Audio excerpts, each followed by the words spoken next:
आला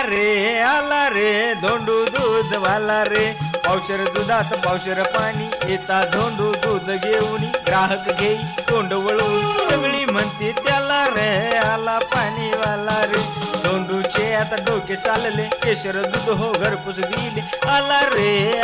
रे केशर दूध वाला रे, केशर दुधाची किमया नारी, मधुर शुद्धता पौष्टिक भारी, संतुष्ट झाली ग्राहक सारी, केशर दूध हो घरोघरी, आला रे केशर दूध वाला रे हे. सकस ताजे निर्भेळ होमोजिनाइज आणि पाश्चराइज्ड दूध, केशर दूध जगण्याची शक्ती.